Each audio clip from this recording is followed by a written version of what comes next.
ရပြင်ပတ်စက်ကလေးပေါ့နော်ပတ်စက်ကလေးတွေယူမယ်ဆိုရင်ဘယ်လိုယူရမလဲဆိုတော့ဒီမှာနော်ပတ်စက်ကသူကကြတော့တင်အစားနဲ့ယူရမှာမဟုတ်အဖုံးချမ်းကိုတန်းစီယန်ခောက်စာပေါ့နော်တန်းစီယန်ထားသူကကြအဖုံးချမ်းနေပြီးတော့စတိုင်းရမှာပေါ့နော်အဖုံးချမ်းနေစတိုင်းမယ်ခောက်စာကိုကကြီးကြိုက်တယ်ဆိုလေကြီးထားပေါ့ကျွန်တော်တို့ကတော့ဒါတန်းစီယန်ထားလေးရှိတယ်တန်းစီယန်လောက်ထားဒါမှမဟုတ်15လောက်ထားလဲရရနော်ကိုကြိုက်တဲ့လောက်ထားလို့ရတယ်အဖုံးချမ်းကိုကြတော့ခါစာနှစ်ရလာတဲ့ဖြူကိုအဖုံးချမ်းကြီးတာကြိုက်တယ်ဆိုရင်3နဲ့ပေါင်းအဖုံးချမ်းသေးတာကြိုက်တယ်ဆို2နဲ့ပေါင်းလို့ရတယ်နော်အဲ့ပြီးပြီဆိုရင်ဒီအဲ့ဒီအရှိဖုံးချမ်းအမတ်ကနေပြီးတော့ခနာကိုသေးတဲ့လူဆိုရင်5 cm ကွာတဲ့ပြီးတော့တောက်မှတ်မယ်တောက်မှတ်တာကျတော့ဘယ်လိုမှတ်မလဲဆိုတော့ထောက်သားကကျတော့ရိုးချိတ်စက်ကပ်မျိုးလိုပဲတင်လေးကခါလို့ရလာတဲ့အဖြေကိုငါးနဲ့စားလို့ရလာတဲ့အဖြေလေးကိုထောက်သားလေးတွေမှတ်မယ်ထောက်သားကြီးတွေအရင်ကြီးတယ်ဆိုရင်3ထောက်ခွဲထည့်နော်ထောက်သားလေးကပုံမှန်အနေထားတော့5 cm လောက်ဆိုရင်ရတယ်နော်ဒါတော့ကို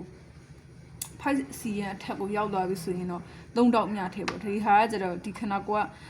တောက်သားကြီးအရင်ကြီးတော့ကျတော့ကျွန်တော်က3တောက်မြထည့်ပေးထားပါတော့ဒီအဖုံးချမ်းနေအမတ်ကနေပြီးတော့ဒီဘက်ကို5 cm 5 cm ဒါခဏကိုသေးသေးလူဆိုရင်5 cm ပုံမှန်လူဆိုရင်6 cm ပေါ့အရင်ဝါတဲ့လူဆိုရင်7 cm နော်ဒါခဏကိုအချိုးစားပေါ်မူတည်ပြီးတော့အနည်းဆုံးတော့5 cm ထားလိုက်နော်ဒီအရှိအဖုံးချမ်းအမတ်ကနေပြီးတော့5 cm ကျွန်တော်ဒီခဏကိုကကျတော့ခန်းသေးတယ်ပေါ့နော်သေးတော့ကျတော့အဲ့တော့5 cm ထားတယ်5 cm ထားတယ်ပြီးတော့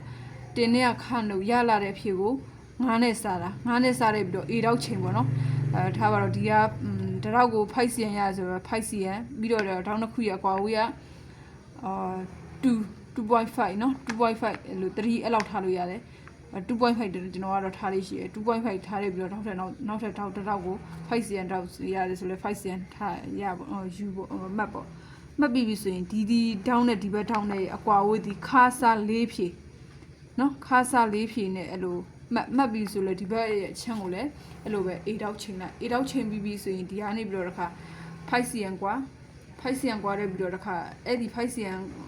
ကွာလဲတဲ့အမတ်ကနေပြီးတော့ဒါအတွင်းချမ်းယူမှာအတွင်းချမ်းကကြာလဲအဲ့လိုပဲခါစားနှစ်အပေါင်း3ပြီးပြီဆိုရင်ပတ်စာကိုကြိုက်တဲ့လောက်ထားလို့ရတယ်တချို့ကြနောက်ထီအတိုင်းပတ်တာကိုတိတ်မကြိုက်ကြဘူးပေါ့အတိုင်းပတ်တာကိုမကြိုက်တော့ကြတော့အဲ့လို short ထားပေါ့ပွဲတက်တွေဘာတွေဟိုလိုမင်္ဂလာဆောင်တွေဘာတွေအတွက်ဆိုပတ်စကချုပ်ရဆိုရင်တော့ပတ်စာကြီးသူတို့အရန်ထားမကြိုက်တော့လမ်းလျှောက်ရင်ကြတော့အရန်တုတ်လို့တယ်တချို့ကြလဲပတ်စာနည်းနည်းပိုးထားမှထိုင်တဲ့ချိန်တွေကြတော့ကွဲတာတွေဘာတွေမဖြစ်တာမို့လို့ပတ်စာကြီးထားကြိုက်တယ်ပေါ့နော်အဲ့တော့တယောက်နဲ့တယောက်အကြိုက်မတူတဲ့အတွက်ကြောင့်ပုံမှန်မရှိဘူးပေါ့15လောက်တော့ကျွန်တော်ကတော့ထားလေးရှိရယ်ဒါပေမဲ့သူတို့ကြိုက်တဲ့ပုံမူတည်ပြီးတော့လေနည်းနည်းပအဲ့လိုကစားပေးရလဲရှိရပေါ့နော်အဲ့ဆိုရင်ကျွန်တော်ဒီဟာလေးကိုဆွဲပြလိုက်မယ်နော်ဆွဲပြလိုက်မယ်ဆိုတော့ဒါတော့ပတန်အသေးလေးနဲ့ပဲဆွဲပြလိုက်မယ်ပတန်အသေးလေးနဲ့ဆွဲပြမယ်ဆိုတော့ရားနေပြီးတော့ခောက်စာ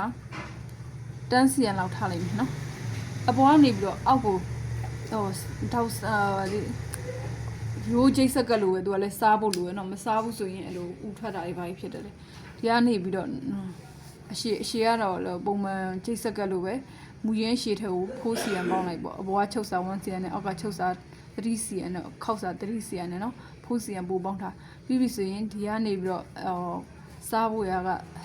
3 cm လောက်စားလိုက်ပေါ့ခောက်စာကဒီမှာ10 cm ခောက်စာ10 cm ထားမယ်ပြီးတော့အပေါ်ကနေပြီးတော့3 cm လောက်ကစားမယ်ပေါ့နော်ဒီကမှာ3 cm လောက်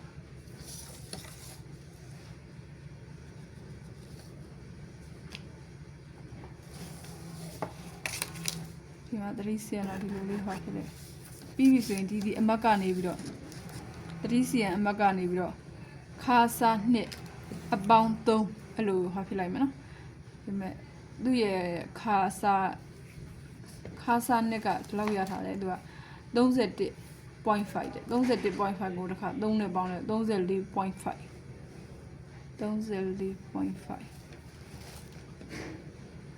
ခါစားနှစ်အပေါင်း3နော် 34.5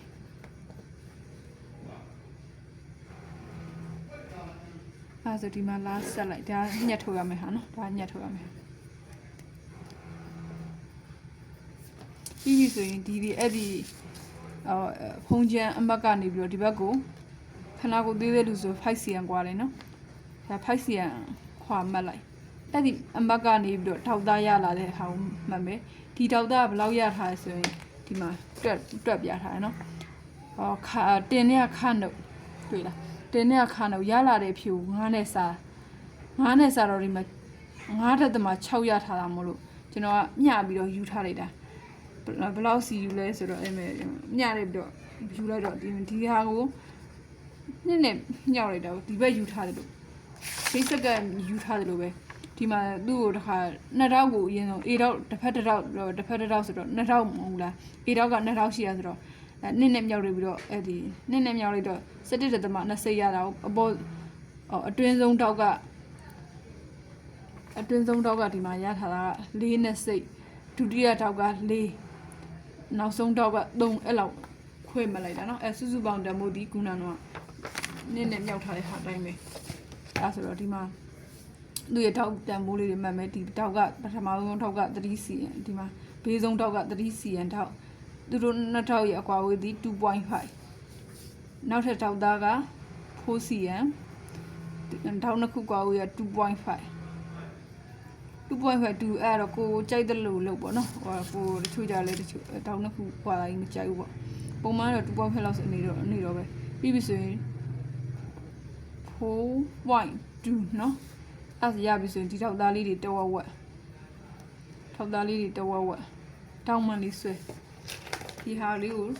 အရင်ဆုံးအလေအတွင်းဆုံးထောက်ကိုတောင်းမှန်လေးဆွဲထောက်ရှည်ရကြတော့ဘယ်လောက်လဲဆိုတော့အခုရိုးချိတ်စက္ကန့်တော့လိုပဲခါမတင်းထီအဖြည့်ထက် 5cm လို့ပေါ့နော်ခါမတင်းထီကဟွာရထားတယ်ဆိုရင်21ရတယ်ဆိုရင် 5cm လောက်လိုက်တော့ဒီတောက်ရှည်သည်16ပေါ့နော်အဲ16ဒီတောက်ရှည်သည်16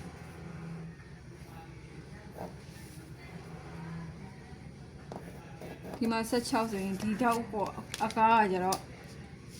ဘယ်လောက်ကားမလုံးဆိုတော့ 7cm လောက်ကွာလိုက် 7cm လောက်ကတောက်ရှည်ကြတော့ဒီတောက်သားထက်တောက်ရှည်ထက် 1cm လျှော့မယ်နောက်ထပ်တစ်တောက်ကကြတော့ 6cm လောက်ကားမယ်ထောက်တွေထည့်ပြီးဆိုမှနောက်တွေမလိမ့်အောင်စားထုတ်ပြနော်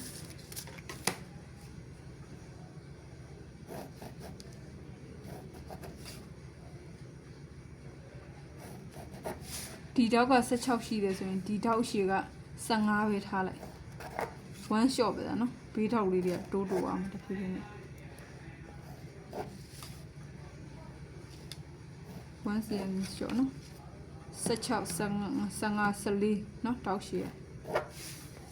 အဲ့လိုလေးတွေထားပြီးပြီဆိုရင်ဒီဘက်တောင်းနဲ့ဒီဘက်တောက်ကွာဝေးသည်ခုနခါးစား4ဖြည့်လို့ပြောထားတယ်ခါးစား4ကသူဘယ်လောက်ရထားလဲဆိုတော့